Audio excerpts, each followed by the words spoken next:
You guys have taught me a few things over the years as you welcome me back inside. Number one, are you interested? Smell good, play good. Number two, do not overreact until how many games into the season? 40 games into the season. Easily, yeah. Easily. Yep. That this is a small sample size, just relax. But a few things, gentlemen, have happened over the first 3 weeks of the season that we have to react to.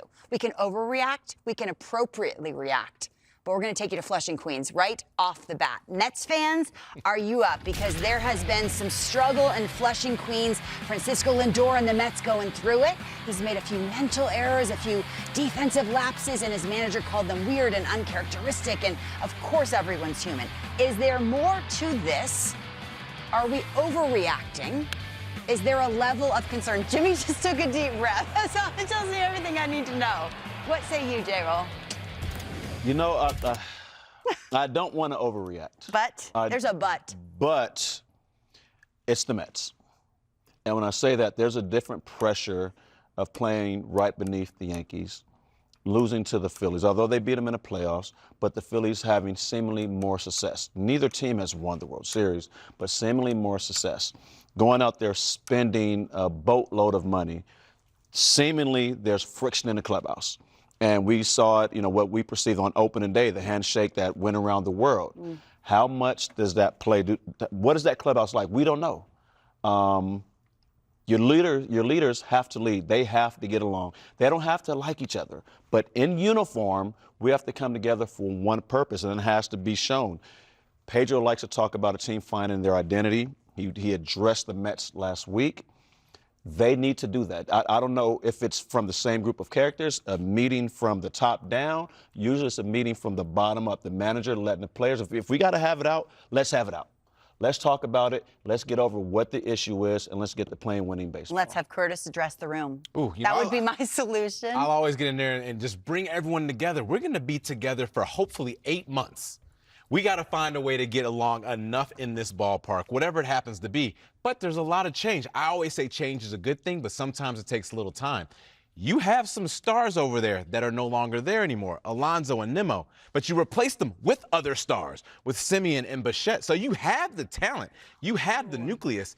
They just got to find a way to get it together to gel. I love what he said. The stars. In Dodgerland, they talk about getting the right kind of stars, that right mix. Do they have the right mix in Queens? Well, they went and Dodgers went and took the one star that I wish they would have held on to in Edwin Diaz. But there's been a lot of turnover. That whole coaching staff is new. You know, they got rid of all the hitting coaches. Jeremy Hefner's now down in Atlanta here doing a nice job. But that missing guys in the WBC, there's just a lot of gelling going on there, and it certainly hasn't come together. It didn't all last year.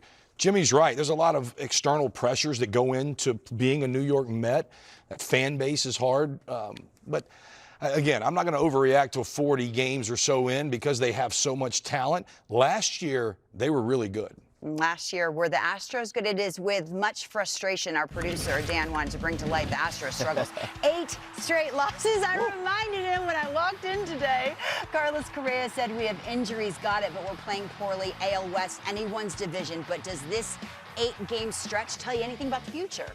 You better do it now. This is when you want to lose 8 in a row. That's the tough thing, Curtis, are mounting. But the Astros have done one of those things where you can never count them out. I know the window could be quote-unquote closing, but they've been the Astros. They find a way to get there and be one of the last teams standing.